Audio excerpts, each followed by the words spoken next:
Moment of inertia. आपने एक चीज नोट की, रोटेशनल मोशन में जब नया टॉपिक आता है उसके आगे लगाया जाता है मोमेंट ऑफ। हमने लॉज ऑफ मोशन में क्या किया था, फोर्स, और आज हमने क्या स्टडी किया, मोमेंट ऑफ फोर्स, जिसका नाम क्या है, टॉर्क। हमने लॉज ऑफ मोशन में क्या किया था, इनर्शिया। यहां पर क्या आ गया, मोमेंट ऑफ इनर्शिया। जैसी वर्ड मोमेंट ऑफ लगता है समझो रोटेशनल मोशन की कैटेगरी आ गई। तो चीज लीनियरली नहीं जाएगी, क्या होगी, रोटेट करेगी। Point number 1 clear. Point number 2, actual में ये है क्या चीज। अगर आप इनर्शिया की बात करें तो याद करो, what was measure of inertia. Inertia कैसे मेजर करते थे, बाय मास। मास ज्यादा है तो इनर्शिया ज्यादा है, बस सिंपल। अब उसकी शेप कैसी है हमें लेना देना नहीं है। ट्रक है, मास ज्यादा है, इनर्शिया ज्यादा है। कार है, मास कम, इनर्शिया कम है। शेप तो मैटर नहीं करती थी। यहां पर ऐसा नहीं है, यहां पर चीज को घूमना है। अब घूमने के केस में आप क्यूबॉइड को ठीक तरह घुमा नहीं सकते, स्फेयर को ठीक तरह घुमा सकते हो। इसका मतलब मास के साथ क्या मैटर करता है, उसकी शेप। मास एंड शेप के कॉम्बिनेशन को बोलते हैं मोमेंट ऑफ इनर्शिया। तो मोमेंट ऑफ इनर्शिया में मास के साथ क्या मैटर करेगा, शेप, और इनर्शिया में सिर्फ और सिर्फ क्या मैटर करेगा, मास। Point number 1 clear. याद करो इनर्शिया की definition, it was inability of the body, कि बॉडी अपनी स्टेट ऑफ रेस्ट या मोशन चेंज नहीं कर सकती जब तक उसके ऊपर क्या नहीं लगाई जा रही, एक्सटर्नल फोर्स। अब इसमें moment of inertia, inability of the body, कि बॉडी अपनी रेस्ट से मोशन में नहीं आ सकती, और घूमती हुई बॉडी, चलती हुई बॉडी नहीं, लीनियर नहीं है, घूमती हुई बॉडी, रोटेशनल मोशन है।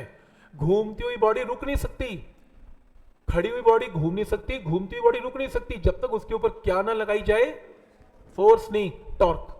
क्योंकि फोर्स का मोमेंट ऑफ फोर्स क्या था, टॉर्क। तो जो काम उसमें फोर्स करता है वो काम इसमें टॉर्क करेगा। तो डेफिनेशन देखते लो, inability of the body to change its state या rest of angular motion, linear नहीं, एंगुलर मोशन, घूमने की मोशन, जब तक इसके ऊपर क्या ना लगाए, टॉर्क। तो बिल्कुल सेम चीज चल रही है।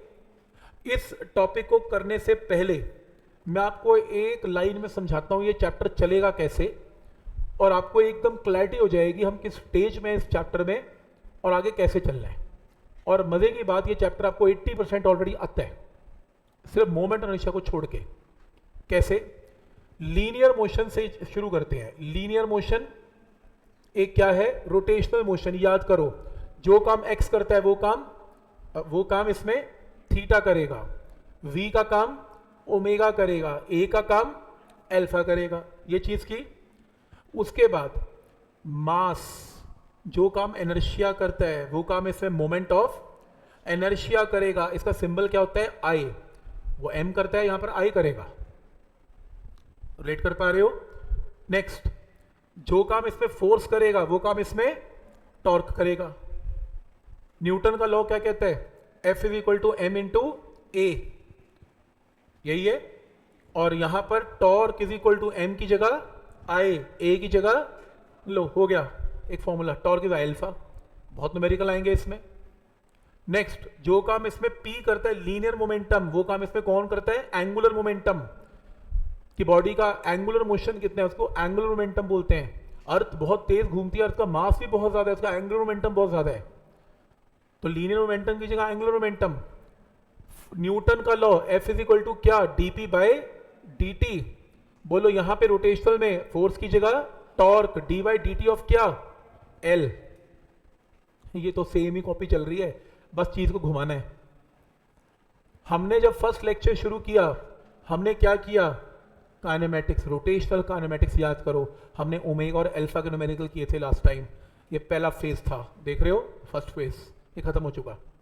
फिर हमने क्या किया, फिर हमने फोर्स एंड टॉर्क किया, ये रहा, ये सेकंड फेज है, कर लिया, ये भी खत्म हो गया आज हमारा। अब हम क्या करने वाले हैं, मोमेंट ऑफ, ये रहा थर्ड फेज, देख रहे हो, तीसरा फेज। और ये करने के बाद न्यूटन के लॉज आ जाएंगे, कैसे लगेंगे, फिर चैप्टर स्टार्ट होगा। क्योंकि टायर को घूमना है, उसमें टॉर्क जनरेट करना है, उसकी शेप मैटर करती है, तो इसलिए torque is equal to I alpha. Shape के लिए आई यूज करेंगे। तो ये पहला फेज खत्म है, दूसरा फेज खत्म है, ये 2 लेक्चर में तीसरा खत्म है, फिर रोटेशनल मोशन की गाड़ी चलनी है। तो पॉइंट समझ में आ रहा है कि सीक्वेंस एक भी ब्रेक हो गया तो गड़बड़ हो जाएगी, आपके सामने ही है। आइडिया समझ में आ रहा है कि कैसे चलेगा ये। तो अब हम शुरू करने जा रहे हैं moment of inertia.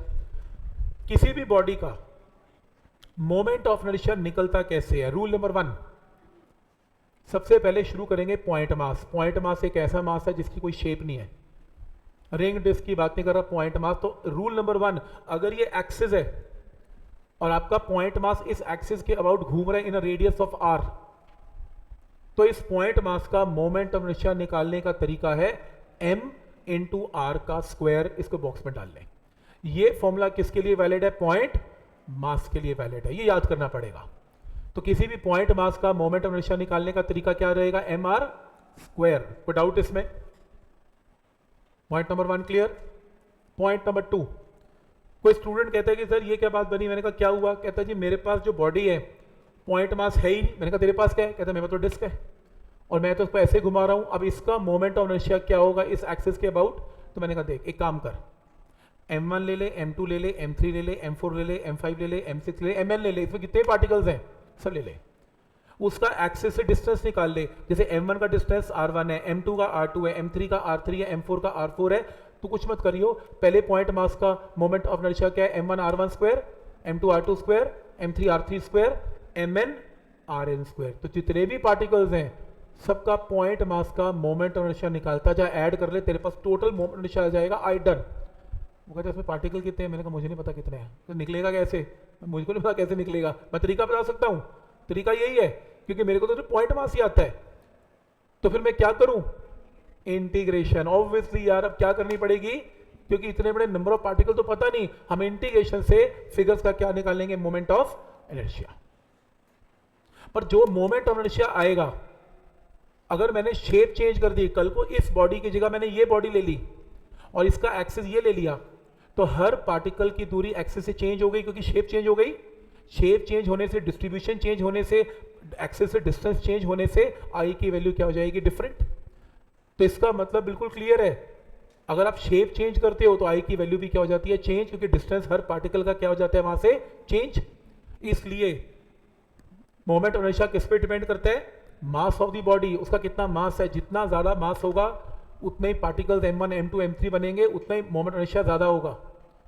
m1 r1 square, m2 r2 square. अगर पार्टिकल ही 2 होंगे तो कम बनेगा, 4 पार्टिकल ज्यादा बनेगा, 4 लाख का ज्यादा बनेगा। Next, radius and perpendicular distance. बिल्कुल सही, मास सिर्फ मास पे डिपेंडेंट नहीं है, आर पे भी डिपेंडेंट है कि r1 r2 r3 कहां पर लाई करता है। और last, shape of the body पे डिपेंडेंट है। तो इन सभी फैक्टर्स के ऊपर मोमेंट ऑफ इनर्शिया क्या करता है? डिपेंड करता है। अब किसी ने कहा एक काम करो, रिंग का निकाल के दिखाओ मोमेंट ऑफ इनर्शिया, रिंग का। तो मैंने कहा ये लो, ये रिंग है, रिंग का मोमेंट ऑफ इनर्शिया क्या होगा? Consider ring. लेकिन एक प्रॉब्लम है, आपको अगर मोमेंट ऑफ इनर्शिया निकालना है तो आपको एक्सिस स्पेसिफाई करना ही पड़ेगा, क्योंकि सारे डिस्टेंसेस कहां से लिए जाते हैं? From axis. अगर कल को आपने एक्सिस चेंज किया तो आपके डिस्टेंसेस चेंज हो जाएंगे, जिससे कि आई की वैल्यू चेंज हो जाएगी। तो चलो मान लिया कि मेरा एक्सिस कहां से पास कर रहा है? सेंटर से पास कर रहा है, परपेंडिकुलर टू द रिंग है। अब कायदे से बनता तो ये है कि मैं इस केस में m1 m2 m3 up to mn लूं, तो m1 into R square, m2 into R square, m3 into R square, m4 into R square. पर प्रॉब्लम ये है कि मेरे को नंबर ऑफ पार्टिकल्स ही नहीं पता। तो मैंने डिसाइड किया कि मैं क्या करूंगा, m1 m2 तो ले नहीं पाऊंगा, तो मैंने छोटा सा मास ले लिया, कितना? dm। पूरी रिंग का रेडियस क्या है? r। पूरी रिंग का मास क्या है? m। और छोटा सा मास ले लिया dm। और रिंग के ऊपर जो मास होता है वो डिस्ट्रीब्यूटेड कैसे होता है? ओवर दी सर्कमफ्रेंस, यानी कि लेंथ के ऊपर डिस्ट्रीब्यूटेड होता है। हमने सेंटर ऑफ मास में किया था। एक थिन रिंग है, रिंग के ऊपर मास लेंथ वाइज डिस्ट्रीब्यूटेड है, डिस्क के ऊपर मास एरिया वाइज डिस्ट्रीब्यूटेड है। बात हुई थी ये। तो इसकी लेंथ क्या ली? dx। तो अगर मैं ये पूछूं कि इस dm की वैल्यू क्या है, मास निकालो, तो आप बोलोगे कि टोटल लेंथ 2 पाई r है, तो टोटल मास कितना है? m। अगर 1 है तो m बाई 2 पाई r, और अगर लेंथ सिर्फ dx है तो फिर मास कितना है? m by 2 pi r into dx। तो ये किसकी वैल्यू आ गई? dm की। पॉइंट क्लियर है? तो स्मॉल मास कैसे आएगा? स्मॉल मास आएगा, टोटल लेंथ इतनी है तो मास टोटल रिंग का m है, 1 है तो इतना, dx है तो इतना। अब dm is a point mass, इससे छोटा मास तो एग्जिस्ट ही नहीं करता। पॉइंट मास का एक्सिस से डिस्टेंस कितना है? r। तो इसका स्मॉल मोमेंट ऑफ इनर्शिया क्या आएगा? पॉइंट का dm इंटू आर स्क्वायर।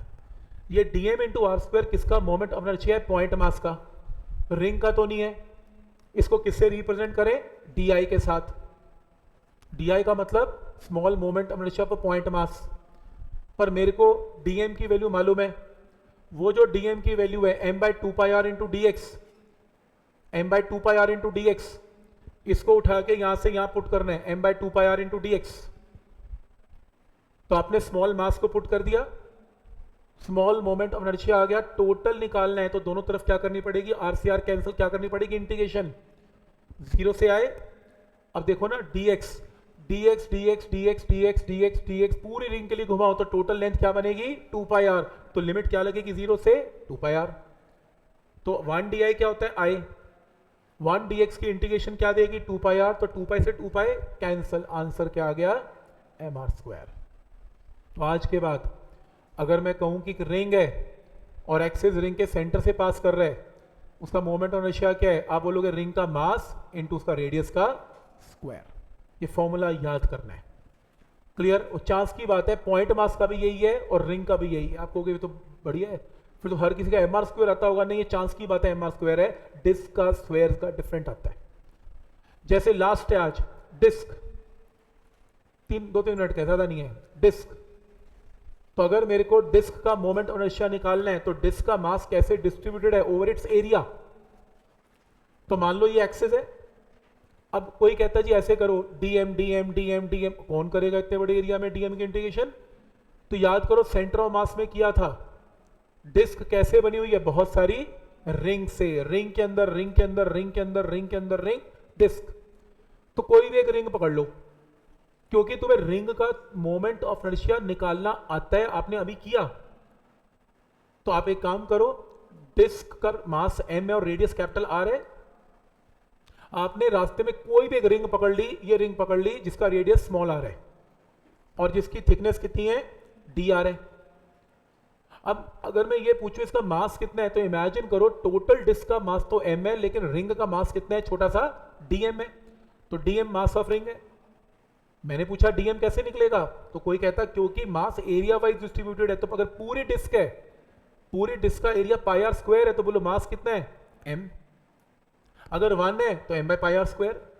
अगर मैं शेडेड एरिया निकाल दूं तो रिंग का मास आ जाएगा। शेडेड एरिया मैंने सेंटर ऑफ मास में शॉर्टकट करवाया था, कैसे, सरकमफ्रेंस इनटू थिकनेस, याद है, आउटर रिंग का एरिया माइनस इनर रिंग का एरिया करके ये शॉर्टकट बनाया था, लिखा हुआ है पर करना नहीं है। तो हमने सीधा याद किया था सरकमफ्रेंस इनटू थिकनेस, रिंग का एरिया है तो इसको मल्टीप्लाई करो तो किसका मास आ गया, रिंग का मास आ गया। तो अगर टोटल एरिया डिस्क का इतना है तो मास m है, 1 है तो इतना, और अगर रिंग का एरिया इतना है शेडेड तो ये मास है। अब रिंग का मोमेंट ऑफ इनर्शिया आपको निकालना आता है, mass of ring into radius of ring का स्क्वायर, और रेडियस ऑफ रिंग आपने क्या लिया, छोटा r। तो इसको किससे रिप्रेजेंट किया, di, कि रिंग तो स्मॉल एलिमेंट है डिस्क की। dm की वैल्यू को जो निकाला ऊपर से नीचे पुट किया, पाई से पाई कैंसिल तो di आ गया, और 0 से कैपिटल R से इंटीग्रेट किया जब r क्यूब का तो r रेज़ टू पावर 4/4 करके आंसर क्या आया, mr स्क्वायर बाय 2। आपने ये डेरिवेशन नहीं करनी, नहीं, ये पेपर के आउट है, ये नहीं आएगी। ये इसलिए करवाई कि लोगों को आइडिया हो जाए कि इंटीग्रेशन से कैसे काम करते हैं। आपसे नहीं पूछी जाएगी, आपको 2 चीजें पता होनी चाहिए आज के बाद। अगर मैं ये पूछूं पॉइंट मास का मोमेंट ऑफ इनर्शिया क्या है, बोलो आंसर mr स्क्वायर। रिंग का मोमेंट ऑफ इनर्शिया क्या है, बोलो mr स्क्वायर। डिस्क का क्या है, बस इतना ही चाहिए आपको, बाकी कुछ नहीं चाहिए, ठीक है।